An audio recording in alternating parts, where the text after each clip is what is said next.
Tech, Mounira Hamdi. Mounira, bonsoir. Bonsoir. Stratégiste digital chez U Réputation. C'est ça. Et non pas I, c'est U Réputation. U comme quoi d'ailleurs? U Réputation. U comme you.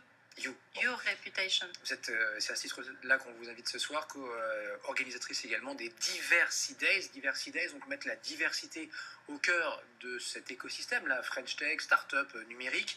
L'idée, c'est de dire, tiens, on va valoriser les talents de la diversité et le numérique pourrait être un accélérateur de diversité. Vous organisez ça en début de semaine prochaine, c'est la première édition. C'est quoi racontez-moi un peu comment ça va se passer là. Exactement. Donc comme vous le disiez, en fait, c'est une première édition. C'est co-organisé donc avec notre très cher acolyte Anthony Babkin. L'idée de cette initiative, en fait, c'est vraiment de pouvoir mettre en avant ces talents qui ont profité un petit peu du pouvoir que donne le numérique pour mettre en avant des initiatives qui portent soit des projets un peu tech, soit des projets liés à la culture, soit des projets en lien avec l'innovation au sens large du terme. L'idée, c'est aussi de montrer, comme vous le disiez, justement, que le numérique est un véritable accélérateur et permet à des profils issus de plusieurs types de volets, que ce soit de la diversité ethnique, culturelle ou même sociale, de pouvoir prendre en main ces outils, de pouvoir parvenir, entre guillemets, à monter des collaborations ou des partenariats intéressants, notamment grâce au digital. On peut gagner du temps, gagner en agilité, grâce effectivement à ces nouveaux moyens, mais c'est vrai que ça reste encore à prouver, c'est-à-dire qu'on a assez peu d'exemples. Si on regarde la Silicon Valley, alors certes, on a des grands patrons indiens, la tête de Google ou de Microsoft, ou d'origine indienne, mais dans l'inconscient collectif, ça reste encore le petit blanc sorti d'Harvard ou de Stanford qui va être à la tête de Facebook ou de Snap, et il y a plein d'autres exemples comme ça.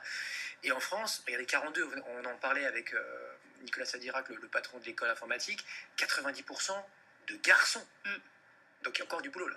Il y a encore du boulot, et le boulot se fait aussi sur le sourcing et sur la possibilité de les mettre devant la lumière. Parce que l'idée des diversités, c'est de se dire qu'aujourd'hui, des talents qui allient à la fois la diversité et le numérique, il en existe. Il en existe peut-être plus qu'on peut le penser.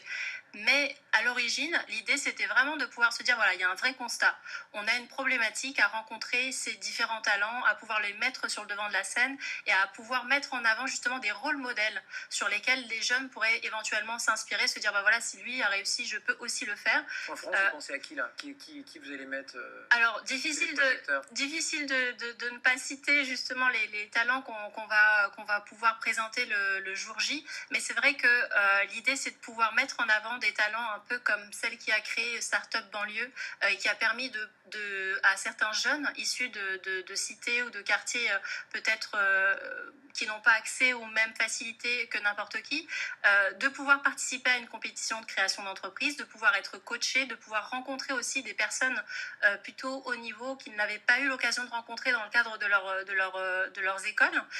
C'est pouvoir monter ce genre d'événements, c'est pouvoir aussi accompagner des femmes ou des hommes. On peut aussi citer des membres de notre comité de bienveillance qui justement chacun représente un talent ou un volet entre guillemets de la diversité. Je pense notamment à Caroline Ramad qui, elle, va représenter le côté mixité en lien justement avec les Diversity Days. Merci beaucoup, Mounira. Donc c'est lundi, c'est ça, lundi? Lundi soir, au Théâtre de l'Européen. Et on vous attend tous, justement. Et c'est peut-être aussi le premier rendez-vous qui donnera envie à d'autres acteurs et d'autres entreprises d'être un peu plus conscients sur l'enjeu de la diversité au sein des entreprises.